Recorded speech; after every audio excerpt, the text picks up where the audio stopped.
오늘은 본문 말씀을 통해서 그리스도 안에서 속죄함 받았습니다 하는 제목으로 말씀드립니다. 우리가 본 바와 같이 바울 사도는 하나님을 찬송한 노래를 살펴보고 있습니다. 1장 3절부터 14절까지가 전체가 한 문장으로 되어 있는 찬양이라고 했습니다. 그가 찬송하는 이유는 하나님이 하늘에 속한 모든 신령한 복으로 믿는 사람들에게 복 주시기 때문에 기뻐하고 찬송하고 있습니다. 그 복이 크게 세 가지로 구분할 수 있다고 했습니다. 첫째는 성부 하나님께서 우리를 선택하셔서 양자로 삼아주신 것입니다. 하나님의 자녀를 만들어주신 것이죠. 둘째는 성자 예수 그리스도의 피로 우리를 속량해 주신 것입니다. 속죄함을 주신 것입니다. 셋째로는 내일 우리가 볼 말씀인데 성령으로 인치어서 그의 기업을 삼아주셨다고 하는 것입니다. 오늘은 우리가 두 번째 복의 내용인 하나님 예수 그리스도의 피로 우리를 속량하셨다, 속죄해 주셨다, 구속하셨다 하는 말씀인 것입니다. 인간은 죄인입니다. 태어나면서부터 죄인이 되었습니다. 의인은 없나니 하나도 없다고 그랬습니다. 그런데 죄의 대가는 그가 누구이든지 간에 죽음일 뿐인 것입니다. 하나님은 우리가 그냥 죄값을 받아서 죽는 것을 원치 아니하시고 값을 대신 치러 주시게 되었습니다. 그를 위해서 예수 그리스도를 보내주신 것입니다. 그 예수 그리스도를 우리가 믿고 회개할 때 죄사함 받습니다. 속량 받습니다. 구속 받습니다. 일반적으로 사람들은 가난해서 질병 때문에 기아 때문에 전쟁으로 인하여서 비참하게 된다고 생각합니다. 하지만 근본적인 인간을 비참하게 하는 것은 인간의 죄의 문제인 것입니다. 죄는 인간을 부패하게 합니다. 부패한 인간은 끊임없이 비참한 현실을 만들어가는 것입니다. 죄는 인간을 흑암 권세 아래로 이끌어가서 결국 사망으로 이끌어가게 되는 것입니다. 하나님께서 예수 그리스도를 통해 이 죄의 문제를 해결해 주신 것입니다. 그것이 하늘에 속한 신령한 복의 두 번째인 것입니다. 첫사람 아담의 죄는 그렇게 아름답고 복되던 에덴 동산, 온 우주의 조화를 깨뜨리고 질서를 빼앗아가 부조화를 가져오게 되었습니다. 그런데 둘째 아담으로 오신 우리 주 예수 그리스도의 피는 그 모든 것을 회복하고 다시 조화를 이루기 시작하는 것입니다. 우주 만물의 비극적인 상태를 끝을 내게 되었습니다. 하나님께서 그리스도를 통해 우리를 속량하십니다. 7절입니다. 우리는 그리스도 안에서 그의 은혜와 풍성함을 따라 그의 피로 말미암아 속량 곧 죄사함을 받았느니라. 속량, 리뎀션, 구속은 이 노예 시장에서 사용하던 언어였습니다. 성경에 속량, 구속이라고 번역한 헬라어 아포투르시스라고 하는 이 단어는 몸값을 치르고 전쟁포로나 노예를 해방하는 것을 말합니다. 사도 바울이 이 에베소를 기록할 때 1세기 당시 로마 제국에는 약 600만 명의 노예들이 있었다고 하는 것입니다. 노예는 물건처럼 사고 팔았습니다. 그런데 누군가가 노예로 있는 사람을 대가를 지불하고 사서 노예시장 밖으로 나와서 너는 이제부터 자유다. 네 마음대로 살아라. 그러면 해방시켜주면 그 사람은 자유가 될 수 있었습니다. 그것을 가리켜서 속량한다, 구속한다, 리뎀션이라고 말했던 것입니다. 심지어 귀족이 노예를 사서 너는 오늘부터 내 아들이다. 그러면 아들이 되었습니다. 귀족의 신분을 받게 되고 그의 모든 재산을 상속할 권한을 받기도 했습니다. 그때 노예는 노예 신분에서 해방될 뿐만 아니라 높은 신분을 받습니다. 노예 상태를 벗어나 해방을 얻는 것, 그것을 가리켜 속량한다, 구속함을 받는다 말하는 것입니다. 육체적인 노예가 된 것보다 더 무서운 비극이 있습니다. 그것은 죄의 노예가 되는 것입니다. 바로 이 죄의 노예로부터 노임받는 자유, 그것을 가리켜서 구속, 속량이라고 오늘 본문 말씀하고 계신 것입니다. 그리스도께서 우리를 속량하십니다. 예수께서는 우리에게 구속의 의미를 주는 귀한 말씀을 주신 것이 많이 있는데 그 중에 하나는 진실로 진실로 너에게 이르노니 죄를 범하는 자마다 죄의 종이니라. 이 세상은 마치 노예 시장과 같습니다. 우리는 죄악의 노예가 되어 있습니다. 죄가 끌려다녀서 죄가 시키는 대로 시큰 죄가 부려먹고는 마지막에 사망이라고 하는 값을 우리에게 치러주는 것입니다. 우리는 죄악의 노예가 되었습니다. 그런데 심판을 면할 수가 없는 것이죠. 이 죄악의 노예 시장 속에 그리스도께서 노예들을 사려는 목적으로 오셨습니다. 예수 그리스도는 죄악의 노예가 된 우리를 사기 위해 대단히 값비싼 값을 대가를 지불하게 되었습니다. 십자가에서 흘리신 피로 그 대가를 지불하시고 그리고 이제 너희는 자유라고 하십니다. 여러분, 예수님께서 십자가에서 마지막 완성하시면서 하신 말씀이 무엇입니까? 다 이루었다. 테텔레스타이. 값을 다 치렀다. 이제 받아가기만 하면 됩니다. 그렇죠? 누가 선물을 주는데 백화점에 값을 다 치러놓고 요거 저 사람 누구와 달라고 그러면 주십시오. 그렇게 얘기하듯이 값을 다 치러놨다고 하는 것입니다. 그러면서 덧붙여 말씀하십니다. 이제 자유인데 그 자유로 육체의 기회를 삼지 말고 오직 성령으로 사랑을 안에서 서로 종로로 타라고 말씀하신 것입니다. 이게 구속을 말해주고 구속받은 자가 살아가야 할 삶의 내용을 말씀해 주신 것입니다. 성량은 그러기에 예수 그리스도 안에서 이루어집니다. 예수 그리스도의 구속, 성량은 영원하신 하나님의 계획 속에서 역사적으로 실현된 것입니다. 예수 그리스도 밖에서는 성량 받을 길이 없습니다. 그리스도 밖에 구원이 있냐? 없습니다. 기독교는 상당히 배타적이라고 할 만큼 하나입니다. 왜냐하면 하나님께서 그리스도 안에서만 구원받을 수 있는 길을 예비해 놓으셨기 때문에 그렇습니다. 나아가 이 성량 그 속에는 인간의 억압된 노예 상태를 전제해 주고 있습니다.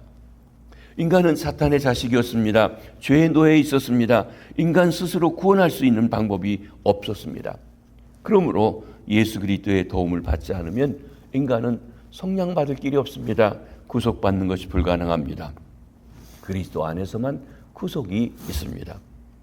성량은 예수 그리스도의 피로 말미암아 이루어집니다.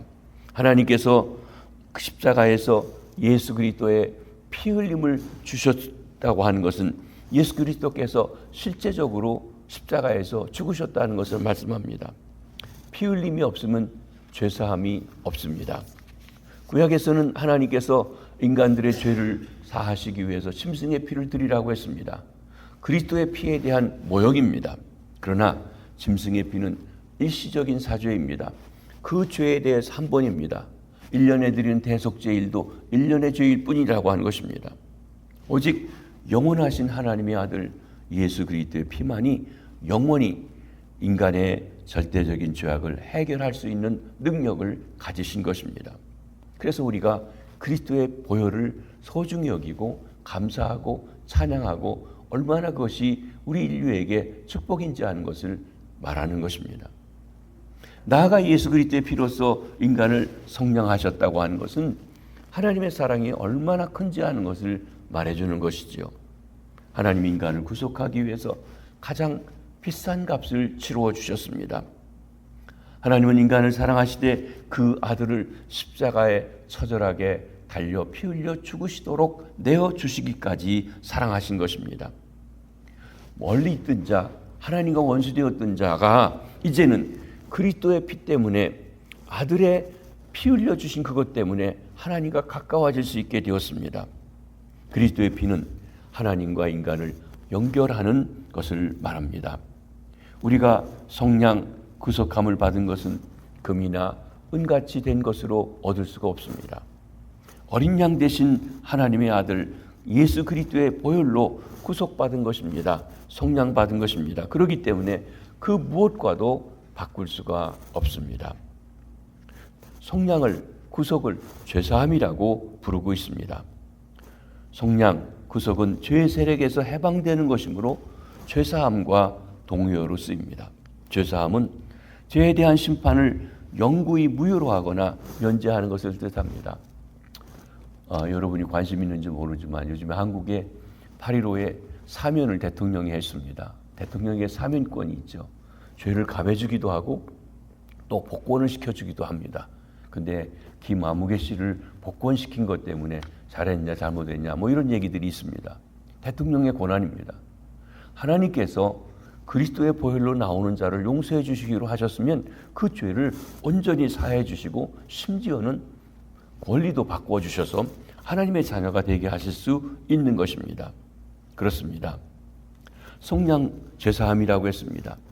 자신이 죄인이라는 것을 깨닫고 죄인으로서 하나님의 심판을 피할 수 없는 사람이었는데 죄사함 받게 되었다고 하는 것을 안다면 얼마나 감사하고 또한 큰 기쁨인지요. 이 죄사함에 대한 행복에 대해서 사도 바울이 다윗의 시편 23편을 인용하면서 32편을 인용하면서 로마서 4장에 이렇게 노래합니다. 불법이 사함받고 죄가 가리워짐을 받은 사람은 복이 있고 주께서 그 죄를 인정하지 아니하실 사람은 복이 있도다 하미로다. 여러분, 죄 사해지는 것 억만금을 주고도 할 수 없는 것입니다. 죄 사함 받은 사람, 하나님이 죄를 인정하지 않고 없는 것을 여겨주는 사람, 진정 복 받은 사람이라는 것입니다. 그것이 신령한 복입니다. 속량은 그 은혜의 풍성함을 따라 이루어졌습니다. 속량, 구속, 죄사함이 일어나게 된 것 하나님의 은혜입니다. 하나님의 은혜, 우리가 자주 말씀드리지만 받을 자격이 없는 사람에게 베푸시는 하나님의 사랑을 가리켜 말합니다. 자기 아들을 아끼지 아니하고 우리에게 내어주시고 십자가에 죽게 하심으로 우리를 구속하신 하나님의 희생적인 사랑을 말씀합니다. 불순종의 아들이며 진노의 자식인 우리를 속량하시려고 구속하시려고 죄 없는 자기 아들을 내어주신 것입니다. 이것이야말로 사랑의 극치입니다. 이 사랑의 하나님께 찬송, 영광 돌리시는 우리 모두가 되시길 바랍니다. 그러면서 8절로 10절에는 그 뜻의 비밀을 알게 하셨다, 계시하셨다 그럽니다. 8절에 이는 그가 모든 지혜와 총명을 우리에게 넘치게 하사, 계시란 말, 감추어 있는 것을 커튼을 열어서 보여줍니다. 원래 그 안에 있습니다. 근데 가리워져 있어 보지 못하는 것을 눈을 열어서 보게 합니다. 커튼을 열어 알려주는 것입니다. 하나님이 가지고 있는 계획 숨겨져 있습니다. 사람들이 알지 못합니다. 그런데 하나님이 그것을 우리에게 알 수 있도록 해주는 것이 계시입니다. 그 비밀을 깨달을 수 있도록 우리에게 지혜와 총명을 주셨다고 그랬습니다. 인간, 죄로 인해서 총명이 어두워졌습니다. 하나님의 뜻을 알 수가 없는 것입니다. 무지합니다. 그런데 그리스도 예수의 은혜는 가장 무지한 자를 위해서 가장 큰 지혜가 되며 가장 큰 어두움을 위해서 가장 큰 총명이 됩니다. 이로써 인간이 구원받는 것이 가능해집니다. 믿어지고 깨달아지고 알아지도록 해주시는 것이죠. 인간은 스스로 구원받을 수 없습니다. 오직 그리스도로부터 오는 빛, 이 빛 비춤을 인하여서 깨달아지고 알아지는 것입니다. 이 지혜는 세상의 지혜와 다릅니다. 그리스도께서 십자가에 못 박히는 지혜입니다. 여러분, 십자가를 통해서 구원한다는 이 사실이 헬라인들에게는 너무 어리석은 일이다. 또 이스라엘 사람들에게도 처음에 이해되지 않는 부분이었습니다. 미련해 보입니다. 그렇기 때문에 세상이 구분을 하지 못하는 것입니다. 특별히 복음 전도를 통해서 구원한다는 것, 거기 하나님의 놀라우신 섭리와 계획이 담겨 있는 것입니다. 그러면 그리스도의 지혜와 총명은 무슨 기능을 하는 것입니까? 그 뜻의 비밀을 우리에게 알려주십니다. 9절입니다. 그 뜻의 비밀을 우리에게 알리신 것이요 그의 기뻐하심을 따라 그리스도 안에서 때가 찬 경륜을 위하여 예정한 것이니 하늘에 있는 것이나 땅에 있는 것이 다 그리스도 안에서 통일되게 하려 하심이라. 비밀, 히브리 말로 헬라 말로 무스테리온이라고 한 말입니다. 여기서 영어에 미스테리라는 말이 나옵니다. 여러분, 미스테리라고 하면 우리에게 감춰져서 이런지도 저런지도 모르는 아주 신비롭고 복잡한 일, 그게 비밀입니다. 그런데 성경에서 특별히 묵시문학에서 나오는 비밀, 무스테리온이라고 하는 것은 하늘의 어전회의에서 결정되었고 알고 있는 하늘의 사람들은 알고 있지만 땅에 있는 사람들에게 알려지지 않은 것, 그게 비밀입니다. 여러분, 이 비밀, 무스테리온을 말해주는 우리가 쉽게 읽었으면서 깨닫게 될 수 있는 이야기가 있습니다. 열왕기상 22장 19절로 22절에 보면 거기 아하방이 남왕국의 여호사밧과 함께 길르앗 라몬을 치러 가려고 합니다. 그때 400여 명의 선지자들이 치러 가소서, 당신이 이길 겁니다, 승리할 겁니다, 쟁취할 겁니다 얘기합니다. 근데 여호사밧 왕이 아무래도 찜찜해요. 400명이 다 똑같은 소리를 하는데도. 그러니까 다른 선지자가 없냐고, 물어볼 사람이 없냐고. 그러니까 아하방이 그러죠. 하나 있긴 있는데 그 사람은 나한테 항상 나쁜 소리만 한다고. 그래도 물어보자고. 그래서 찾아 만난 선지자가 우리가 알고 있는 미가야 선지자입니다. 근데 미가야 선지자가 와서 처음에는 올라가서서 이길 겁니다. 그랬더니 진실을 말해라. 진실을 말합니다. 내가 하늘에 어전회의가 열리는 것을 보았다. 이게 비밀입니다. 하늘에서 회의가 열리고 있습니다. 그런데 거기에 미가야가 참석합니다. 그런데 하나님께서 어떻게 아합을 깨워서 길르앗 라몬 전쟁에 가서 싸워서 죽게 하겠느냐. 그러니까 여러 얘기가 있는데 그 중에 한 천사가 내가 거짓말을 선지자들에게 주어서 거짓말을 하게 해가지고 전쟁에 나가 죽도록 하겠습니다. 그랬더니 하나님께서 그렇게 해라 하고 허락하시는 것이, 이게 비밀입니다. 미가야가 그 얘기를 알고 있었고 400명의 선지자들은 바로 그 어전회의에 되어진 대로 거짓말을 하는 사람들이 되었던 것입니다. 여러분, 하나님께서 이미 계획해서 있는 내용을, 그 비밀을 이제 그리스도를 통해서 우리에게 성령님을 통해서 알게 해주십니다. 구체적으로 이 비밀은 하나님께서 그리스도 안에서 역사적으로 성취하신 하나님의 구원 계획을 얘기합니다. 그 비밀의 내용이 무엇이냐면 모든 만물을 그리스도를 통하여서 통일되게 하려 한다는 것이에요. 여러분, 이단들이 좋은 이름은 다 갖다 씁니다. 통일교. 그 통일이 무엇을 의미하는지 모르지만 여러분, 사실은 기독교는 모든 만물이 그리스도를 머리로 해서 통일된다고 하는 것이 구원의 궁극적인 방향인 것입니다. 통일된다. 머리가 다시 생긴다. 여러분, 머리가 모든 걸 조정해야 온몸이 조화를 이루고 하나가 되는 것입니다. 그처럼 우주 만물에 머리를 두셔서 그 머리이신 그리스도를 통해서 우주 만물이 하나가 된다. 그리스도의 몸을 교회라고 했죠. 사실은 이 작은 교회에서부터 시작해서 점점 커져서 우주 만물 전체가 교회가 되는 것, 그리스도를 머리로 해서 한 몸이 되는 것, 통일되는 것, 그것이 하나님의 우주 만물에 대한 계획입니다. 그리스도는 만물의 머리로서 마구무질서하게 흩어져 있던 만물을 조화시킵니다. 그리스도께서 속죄의 제물로서 하나님과 우리 사이에 있는 죄의 담을 허시고 하늘에 있는 것이나 땅에 있는 피조 세계 전체를 하나님 앞에 연결시키는 우주적 통일을 이루셨다고 하는 것입니다.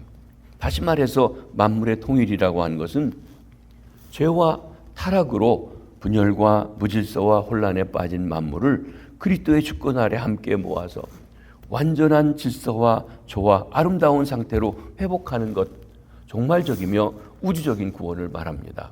이게 구원의 완성이 되겠죠. 사도 바울은 이러한 종말적인 구원이 그리스도 안에서 일어난다고 하는 것입니다. 이것은 하나님께서 그리스도를 유일한 구원자로 정하셨으며 개인의 구원뿐만 아니라 또한 만물의 통일도 그리스도 안에서 일어나는 것을 말씀해 주신 것입니다. 하나님께서는 만물을 그의 발 아래 굴복시키시고 그를 만물 위에 교회의 머리로 삼으신 것입니다. 그리스도를 통하여 만물을 통일시키려는 하나님의 구원 계획을 알게 하실 뿐만 아니라 그 구원 계획에 참여하게 하신 하나님의 크신 은혜와 사랑을 찬송하시길 바랍니다. 우리는 이미 그 그리스도를 머리로 하는 공동체 속에 참여해서 있는 것입니다. 마지막 세 번째로는 기업을 삼으셨다고 했어요. 11절입니다. 모든 일을 그의 뜻대로 그의 뜻의 결정대로 일하시는 이의 계획을 따라 우리가 예정을 입어 그 안에서 기업이 되었도다. 기업이 되었다. 제비뽑아 지정하다, 기업이 되다라고 하는 동사의 수동형의 말입니다. 이 말은 우리가 하나님 앞에 기업을 받았다, 어떤 축복을 받았다, 그 말이 아닙니다. 우리가 하나님의 기업이 되었다라고 하는 것을 말합니다. 여러분, 구약성경에 보면 모든 나라가 다 하나님의 것이지만 이스라엘 나라를 기업으로 삼으셨습니다. 이스라엘 민족 중에 레위 지파를 하나님이 기업으로 여기십니다. 그래서 그 기업인 백성들에게는 땅을 기업으로 주지 않고 하나님이 책임져 주시고 다른 백성들의 11조를 받아 살아가도록 하신 일들이 있습니다. 그처럼 예수 그리스도의 보혈로 구속받은 우리가 하나님의 기업으로 선택되었다는 것입니다. 하나님 자신에 의하여 하나님 자신의 몫으로 할당되었다는 말입니다. 하나님의 가장 소중한 자산이 바로 구원받은 저와 여러분, 우리라고 하신 것입니다. 우리는 하나님의 뜻과 계획에 따라 예정을 입어 그리스도 안에서 그분의 기업이 되었습니다. 우리가 하나님의 기업이 되었다는 것, 그분의 소유가 되었다는 것을 말합니다. 구속, 속량 받았다. 그분의 소유가 되었다. 이것은 우리가 거듭 말씀드리지만 우리의 노력으로 된 것이 아닙니다. 금이나 은을 들여서 된 것이 아닙니다. 하나님의 계획에 따라서 어린 양의 보혈로 이루어진 것입니다. 하나님은 모든 일을 그의 뜻대로 결정하시는 분이십니다. 그러기에 우리는 하나님의 뜻이 어디 있는지, 그분이 어떻게 일하시는지 하는 것을 알고 따라가는 것이 복된 일인 것입니다. 하나님은 계획하시고 신실하게 약속하신 것을 이루어 가시는 분이신 것입니다. 하나님은 우리가 그분의 기업이 되었다는 표현을 통해서 우리가 하나님의 소유임을 분명히 말씀하십니다. 이사야 43장에 말하는 것처럼 너는 내 것이다. 아주 강렬한 표현이죠. 소유라고 기업이라고 말했지만 내 거다. 내가 책임지마. 내가 너에 대한 계획이 있다. 내가 돌보아주마. 라고 하신 말씀입니다. 즉 하나님의 예정을 따라 그리스도의 피로 구속을 받고 하나님의 자녀간 우리는 하나님의 소유입니다. 하나님이 우리를 자신의 소유로 삼으신 이유, 자신의 영광스러운 찬송이 되게 하려는 것이라고 했습니다. 12절입니다. 이는 우리가 그리스도 안에서 전부터 바라던 그의 영광의 찬송이 되게 하려 하심이라. 여러분, 이 3절부터 14절까지 한 단락마다 영광과 찬송이 되게 하려 함이라는 말씀이 반복된다고 했습니다. 후렴구절처럼 말입니다. 우리의 삶은 우리 것이 아니라 하나님의 것입니다. 하나님은 성령님을 통해 우리에게 믿음의 확신을 주시고 친히 계획하신 모든 일을 이루어 가시고 깨닫게 하시고 믿어지게 하시고 역사하십니다. 우리는 이런 하나님을 찬양하고 그분의 영광을 끊임없이 찬송해야 하겠습니다. 한 유명한 신학자가 이 부분에 대해서 이렇게 주석을 합니다. 예수 그리스도는 하나님이 우리에게 주신 가장 큰 선물입니다. 그리고 우리는 예수 그리스도가 하나님 앞에 바치는 가장 향기로운 선물입니다. 그리스도의 구속을 통해서 우리 한 사람 한 사람이 하나님 앞에 드려진 선물이라고 하신 것입니다. 하나님은 우리를 선택하셨습니다. 뿐만 아니라 우리의 모든 죄를 용서해 주시고 우리를 속량하십니다. 구속해 주십니다. 자유하게 하셨습니다. 그런데 문제는 그 은혜와 사랑의 감격을 잃어버린다는 것입니다. 우리는 이것을 회복하고 늘 감사하며 영광 돌리며 살아가야 합니다. 성령께서 이 감격을 우리 마음속에 회복해 주시기를 바랍니다. 그리해서 감사함으로 주님을 찬양하고 이 놀라운 하나님의 구원 계획, 이 비밀, 우리에게 알려주신 비밀을 우리 이웃들에게도 전하고 증거하는 주의 백성들, 주님의 교회가 되시기를 바랍니다. 오늘 하루도 이 주님의 속죄함을 감사하며 찬송하며 하나님께 영광 돌리는 복된 하루가 되시기를 주의 이름으로 축복합니다. 기도하겠습니다. 하나님 아버지 감사합니다. 저희를 택하여 하나님 자녀 삼아주시고 당신의 독생자 예수 그리스도의 보혈로 우리 죄값을 치르시고 자유케 하시며 하나님의 기업 삼아주시며 하나님의 구원 역사를 깨달아 알 수 있는 지혜와 총명을 주시니 감사합니다.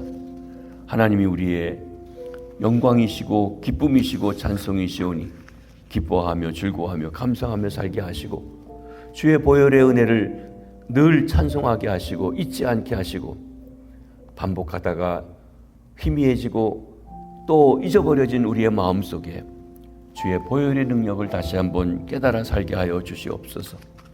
믿지 아니하는 우리의 가족들, 우리의 친척 친지들 구원해 주시고 저들에게도 하나님의 비밀을 깨달아 아는 은혜를 허락해 주시며 보혈로 씻어 정결하게 하시오며 세상에 어떤 것으로도 살 수 없고 얻을 수 없는 가장 고귀한 이 축복을 함께 받아 누리는 귀한 은혜 주시옵소서.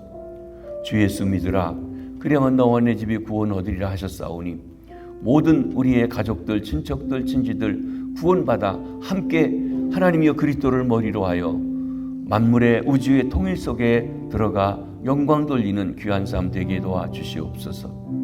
우리 시온 성결교회 하나님께서 기뻐하시는 주님의 교회 영광 돌리게 하여 주시고 하나님 저희들이 태국에 단기 선교 가서 뿌려진 복음의 씨가 하나하나 아름답게 열매 맺어 구원의 역사가 생명의 역사가 하나님 그 태국 땅에 일어나게 하시고 그곳에 상주하며 복음을 증거하는 하나님의 건강 선교센터와 함께하는 모든 이들 축복하시고 내베풀어 주시며 23명의 단기 선교를 다녀오신 분들 이 일로 인하여서 저들에게 하나님의 은혜가 더욱 새롭게 강력하게 임하셔서 충성된 일꾼으로 살아가게 하시옵소서. 오늘도 성도들의 일터에 가정에 특별히 병상에 함께 하셔서 주님의 주되심을 고백하며 감사 찬송하며 승리의 삶을 살게 하옵소서. 감사합니다. 축복합니다. 예수님의 이름으로 기도하옵나이다. 아멘. 자유로 기도하시다가 돌아가시겠습니다.